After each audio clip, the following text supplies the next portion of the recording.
Muy buenas noches, apreciados amigos y hermanos en Cristo. Es un gusto muy grande poder estar ante ustedes, siempre con esta misión de tratar de dar a entender los misterios de la palabra de Dios. Misterios que han sido revelados a través del Espíritu Santo, primero a los santos profetas, a los apóstoles del Señor y especialmente al Hijo de Dios, a Jesucristo, quien trajo una gran revelación de la voluntad de Dios para que nosotros estemos entendidos de las cosas que están pasando y las cosas que van a pasar en este mundo. Pero en esta noche tenemos un estudio muy interesante. Vamos a leer en el libro de Primera de Reyes, capítulo 19. Dice así la bendita palabra del Señor en el capítulo 19, verso 19.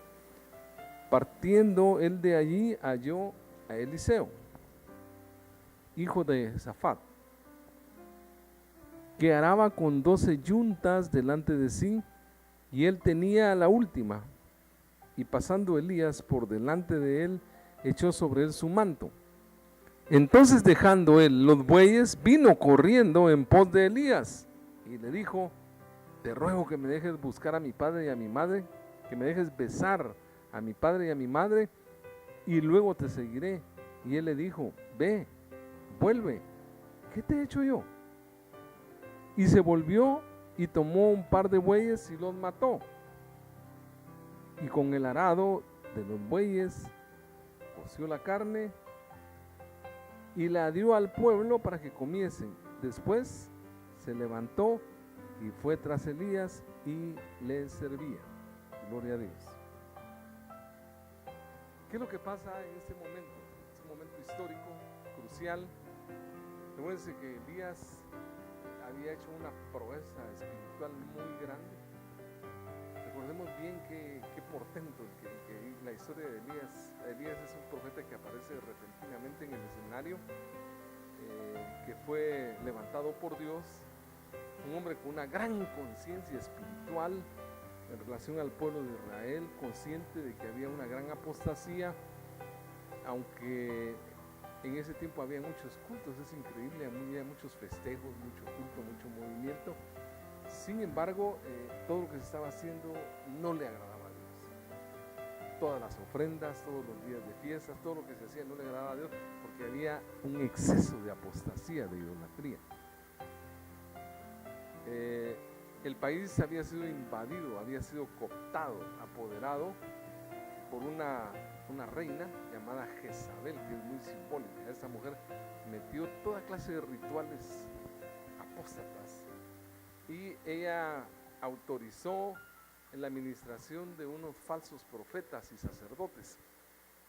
450 sacerdotes de Baal, que era un ídolo abominable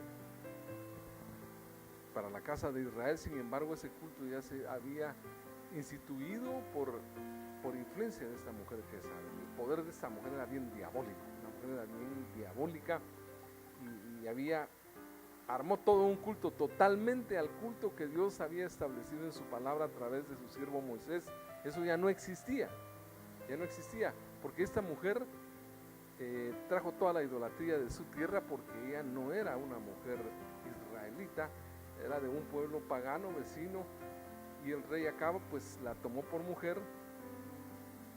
y eso ofendió a Dios de una manera tremenda, porque la gente ya tenía otro culto, ya no iban conforme a la palabra de Dios, sino que habían cambiado la ley, los profetas, todo lo habían cambiado.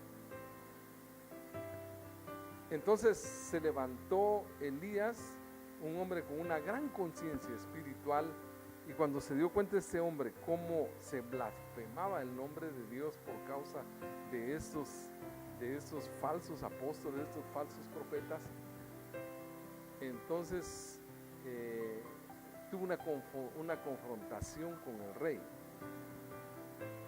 Y este hombre hizo algo trascendental. Dice que Elías era un hombre débil, con pasiones y debilidades semejantes a las nuestras.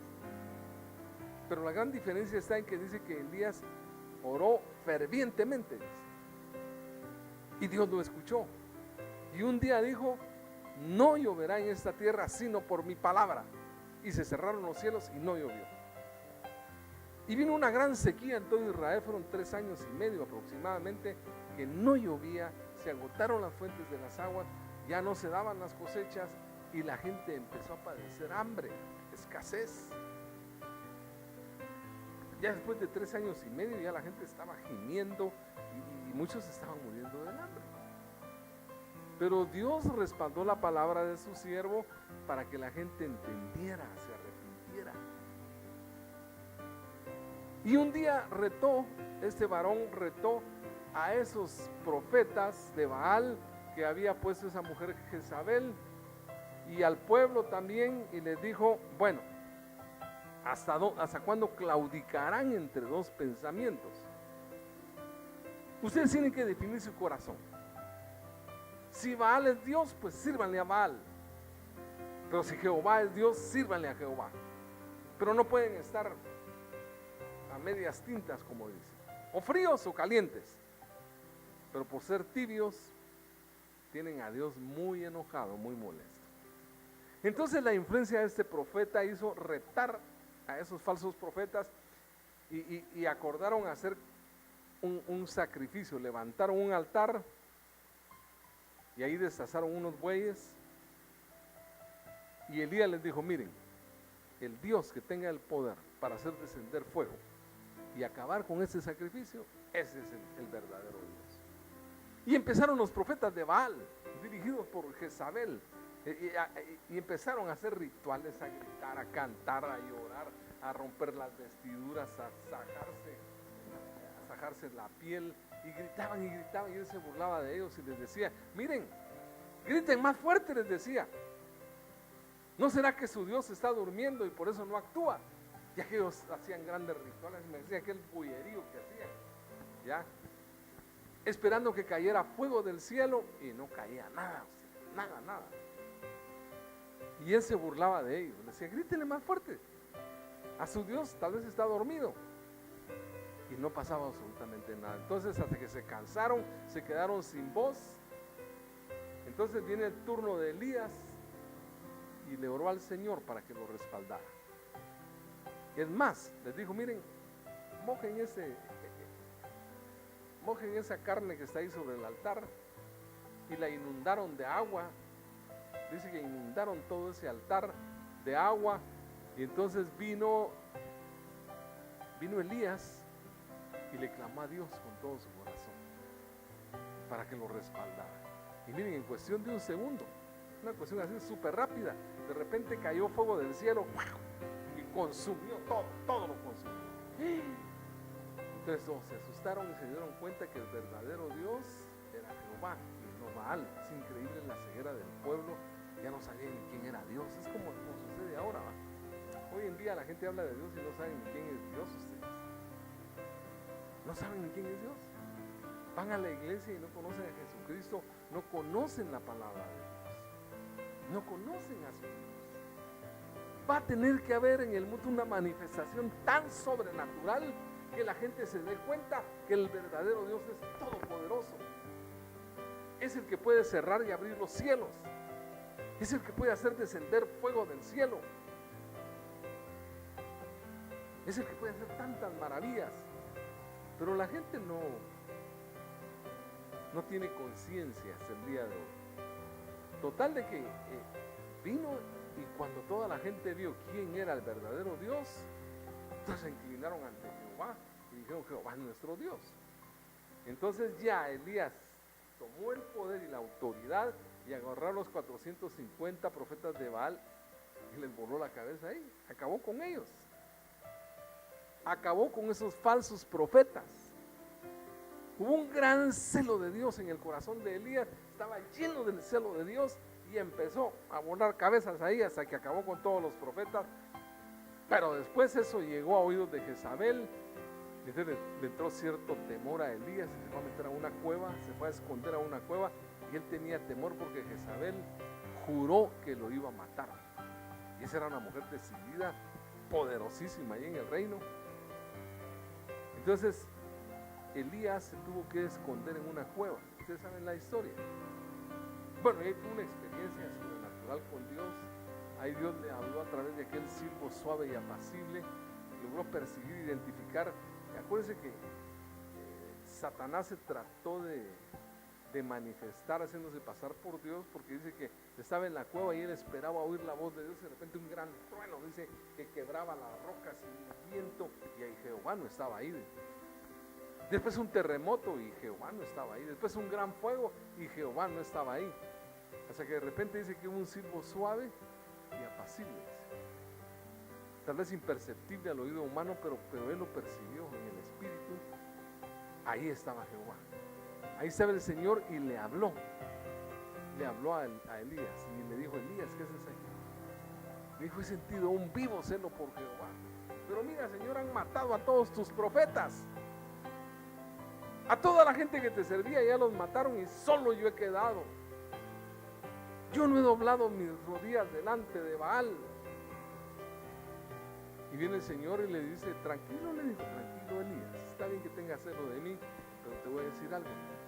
Yo me he reservado 7,000 rodillas en esta nación que no han doblado sus rodillas ante Baal. Miren, cuando uno ve tanta apostasía en las iglesias, tantas cosas raras, tantas manifestaciones que no son bíblicas y que dicen es el fuego de Dios, no son manifestaciones certificadas por el Espíritu Santo, no son del Espíritu Santo. Uno a veces entra a las iglesias y ve unos relajos pero horribles. La gente cae, se contorsiona y hay quienes que soplan a la gente y caen. Eso no es de Dios.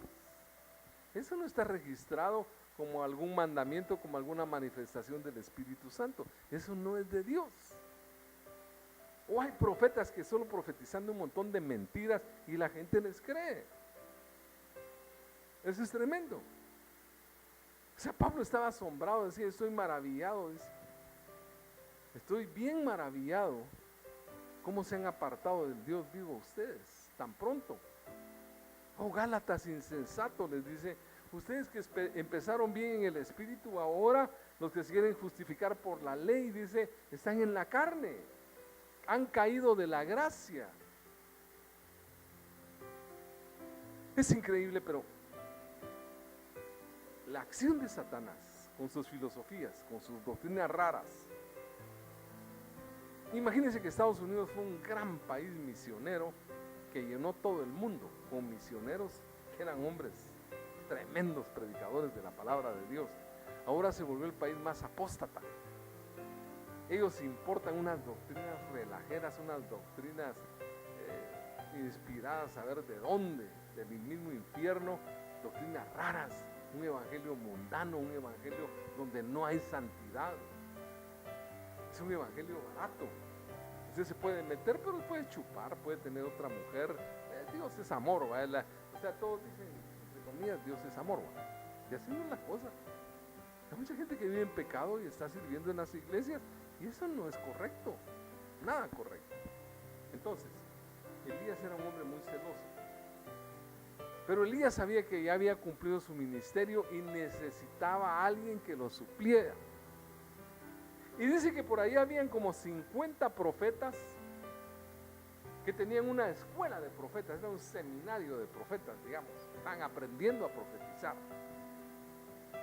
Entonces lo más lógico es de que Elías viniera y agarrara dentro de los 50 profetas y ahí escogiera a su sucesor, pero no era esa la voluntad de Dios. Ya, es como Jesús cuando iba a escoger sus 12 apóstoles, no se fue con la crema innata de la religión de ese tiempo, con los fariseos, con los saduceos, con los doctores de la ley, no fue con ellos, sino fue con gente sencilla, con gente del vulgo, con gente sin letras, con pescadores, con gente que tenía mayor conocimiento. Eran hombres comunes y corrientes, y ahí escogió el Señor a sus 12 apóstoles, aunque uno resultó traidor, pero los demás fueron fieles. Ahí escogió a los hombres más grandes, tremendos hombres, tremendos profetas, tremendos apóstoles que nacieron de la nada, que cuando fueron llenos del Espíritu Santo se dedicaron a esparcir el Evangelio por todo el mundo. ¿Me entienden? Entonces, Elías pudo haber ido con esos 50 profetas de la escuela de los profetas y dijo: voy a escoger aquí a los más aplicados, a los que tengan más desarrollado su don, pero no era ahí. Dios ya le había indicado dónde estaba el hombre más apropiado en todo Israel, y cuando salió de la cueva y empezó a caminar, llegó a un lugar, llegó a una población, dice: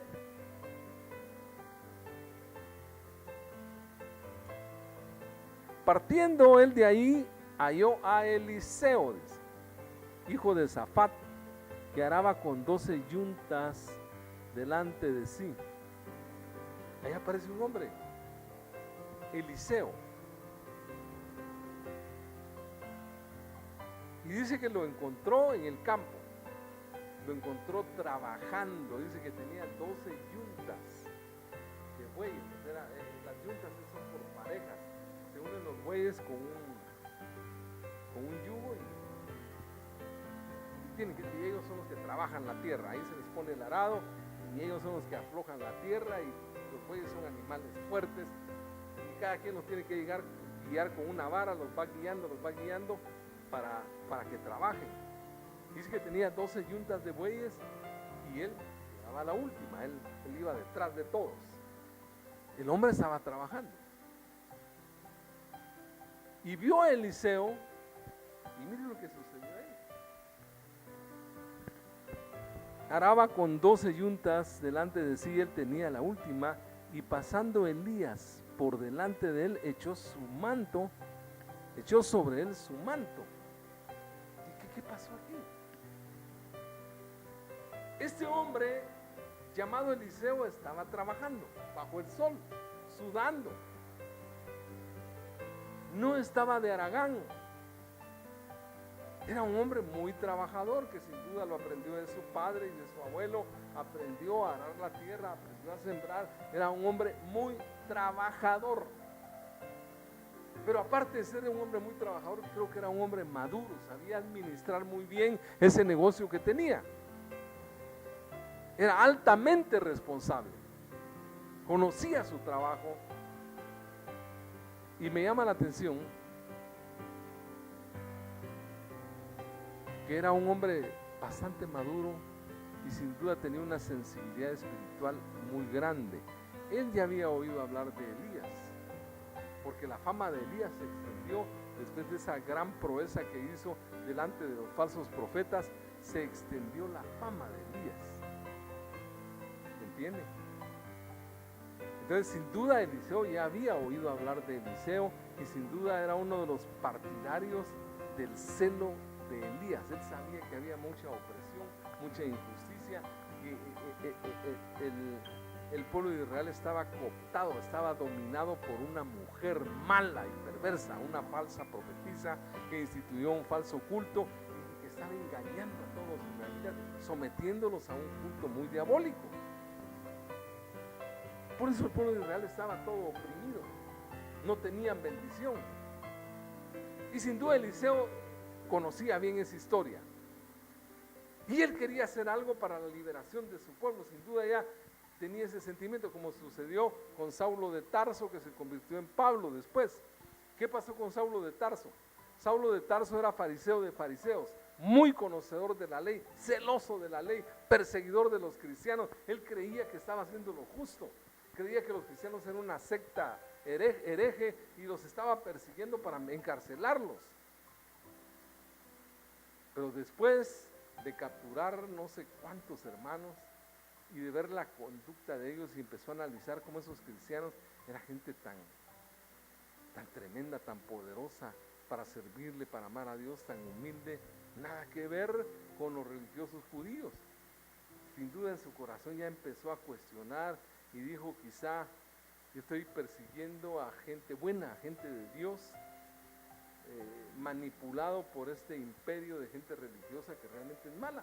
Sin duda ya su conciencia ya había trabajado, y de repente se le aparece el Señor. Se le aparece una luz y Saulo cae al suelo Y el Señor le dice: Saulo, Saulo, ¿por qué me persigues? Yo soy Jesús.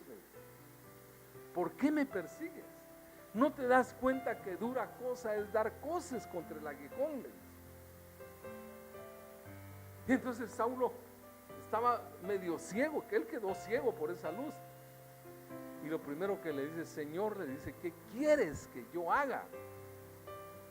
Es como que si Jesús le hubiera tirado el manto a él, vio la bendición, vio lo glorioso, vio la luz de Jesús, e inmediatamente se puso a la disposición y le dijo: Señor, ¿qué quieres que yo haga? Estoy confundido, no sé. Le estoy sirviendo a un sistema que lo veo injusto, y veo que los cristianos son gente más correcta, más justa, que te aman más, que aman más a Dios. Y creo que esta es la verdad. Entonces, ¿qué quieres que yo haga? Fue elegido Saulo de Tarso, que después el Señor le llamó Pablo. Y ustedes saben que fue uno de los más grandes apóstoles de Jesús. Pues en ese momento el que estaba recibiendo esa bendición era Eliseo. Dice que pasó Elías y el hombre estaba trabajando, y sin duda se sorprendió de ver que venía un hombre ahí. Tal vez no lo identificó al principio como el profeta Elías, pero conforme se acercó, y dice que llegó tan cerca que se quitó su manto. Elías usaban un manto en la cabeza, y dice que se lo echó a Eliseo, pero esto era simbólico, como que le estaba otorgando una gran bendición. Era como darle la estafeta para que él siguiera ese ministerio. ¿Ya? Entonces viene, imagínense qué bendición la que tuvo Eliseo cuando le cayó el manto de Elías. Solo sentir esa presencia, esa gloria que llevaba ese manto, ¿me entiendes? ¿Ya? Ese poder que llevaba ese manto, lo sintió Eliseo. Y cuando lo sintió, sabía que era el momento del llamamiento, como que ya estaba esperando algo de Dios, como que Dios ya le había avisado en sueños o de alguna manera de que algo grande venía a su vida. Él ya lo estaba esperando. No lo agarró de improviso, sino que sintió que era el momento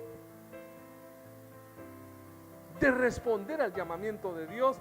Y miren, inmediatamente salió corriendo, porque Elías solo le tiró el manto y se fue, sin decir, sin mediar palabra. Y entonces Eliseo lo corrió y le dijo: mira Señor, le dijo, yo entiendo que este es el llamamiento de Dios para mi vida, pero yo tengo padre y madre, y yo quiero besarlos, quiero despedirme de ellos, y luego te seguiré.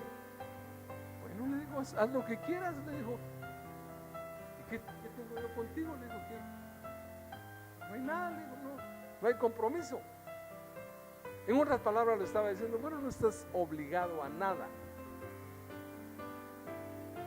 No estás obligado a nada en lo absoluto. Haz como sientas en tu corazón. Y dice que inmediatamente fue y se fue a despedir de sus padres, y él sabía que ya no podía seguir con el trabajo que tenía que renunciar a eso. Entonces agarró un par de bueyes, agarró sus yuntas, agarró toda la madera que usaban ellos para los yugos, y la partió, la hizo leña, hizo un gran fuego y despedazó a los bueyes, y dice que esa carne la ofreció a todo el pueblo. O sea que el hombre era un hombre muy generoso y muy dispuesto a renunciar a lo material, a lo que tenía. Tal vez ganaba bien con ese trabajo, pero el llamamiento de Dios era más fuerte, ¿me entiendes? No era un hombre haragán, era un hombre muy diligente. Sin duda madrugaba a trabajar, sin duda también oraba y le clamaba a Dios, y era un hombre con mucha conciencia social, o sea, amaba a su prójimo.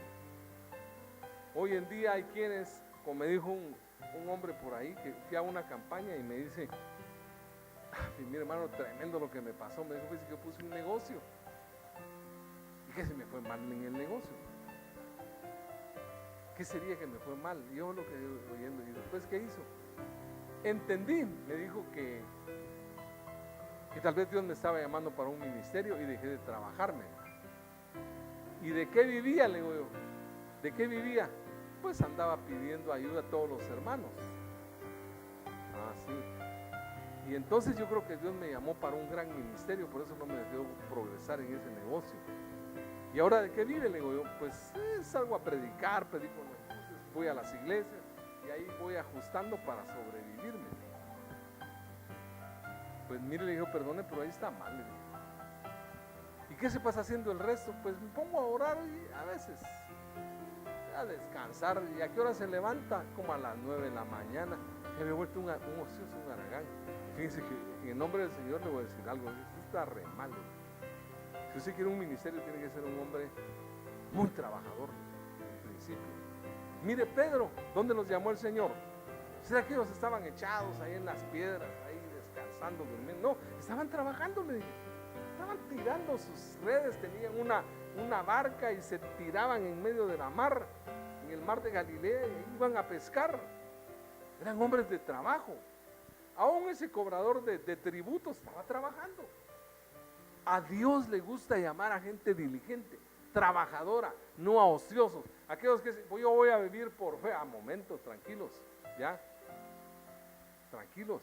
Lo que quieren es vivir de haraganes a expensas de un pueblo. Después ya ni oran, ya después ni salen a predicar, sino que se vuelven ociosos. Un verdadero siervo de Dios no es ocioso.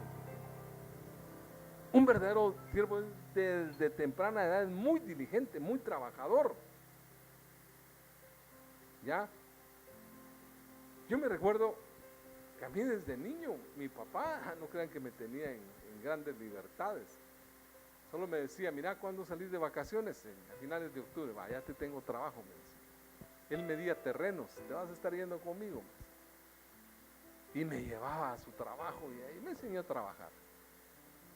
Me fui a vivir un tiempo con mi abuelo, y mi abuelo, un hombre muy trabajador, él era agricultor, y desde las 5 de la mañana a trabajar. Antes de irnos a la escuela, porque era en un pueblo donde ahí tenía una granja mi abuelo, cada quien tenía sus tareas. Unos tenían que sacar agua del pozo, otros a cortar leña, otros a darle de comer a las vacas, otros a las gallinas, y en fin, todos teníamos trabajo. Ya después de que terminaron nuestra tarea, nos daban el desayuno y después a la escuela. A mí me enseñaron a trabajar desde muy niño. Y mi papá me decía, y mi abuelo también me decía, si no aprendes a trabajar, vas a tener que aprender a robarme. Y te van a meter preso. No, prefiero trabajar, y así aprendí a trabajar hasta el día de hoy. No descanso. Sigo trabajando. No me he jubilado todavía, ¿ya? Y tampoco me gusta enseñorearme de la gente a la que le predico y andarle pidiendo dinero. No, yo trabajo. El Señor me bendice y para honra y gloria de Dios, no le soy carga a nadie. Dios me da lo suficiente para financiar el ministerio que me ha dado. Y no me ando enseñoreando de nadie. Y yo creo que Dios, cuando llama a un verdadero siervo de Dios, tiene que ser muy diligente, muy trabajador. El asunto es de que ese hombre fue llamado por Dios. Fue llamado por Dios, y Dios ya le tenía preparado algo, pero antes de eso tenía que pasar ciertas pruebas. Tenía que ser probado su corazón. Entonces, cuando Elías vio la decisión de aquel hombre, aceptó que lo siguiera. Aceptó que lo siguiera. Miren, cuando uno va detrás de Cristo, tiene que saber que va a tener trabajo abundante, hermano. Dios no va a llamar a gente ociosa, gente haragana, gente aprovechada, a gente estafadora. Esos no son siervos de Dios. Aquellos que hacen mercancías de las almas, eso no. Eliseo tenía un gran compromiso. Muchos dicen, yo soy profeta. Alguien dijo por ahí, es que mi pastor me dijo que vio en mí que yo iba a ser un gran profeta. Lo engañó. Y aquel va de adivinarle a medio mundo. Eso no es ser profeta. Ay Dios, para forjar a un profeta, no es cosa seria usted. No es fácil ser profeta. No es fácil ser un siervo de Dios. Cuando uno es siervo de Dios, tiene que trabajar esa vida de oración, esa vida de ayuno, esa vida de evangelista, de andar buscando ovejas perdidas, de aconsejar, esa vida de estar pendiente. Eso no es nada fácil. Que a veces recibiendo ni siquiera abrazos y felicitaciones, sino que menosprecios muchas veces. ¿Ya? Como decía Pablo, me he hecho vuestro enemigo por deciros la verdad. ¿Ya? Eso pasa muchas veces.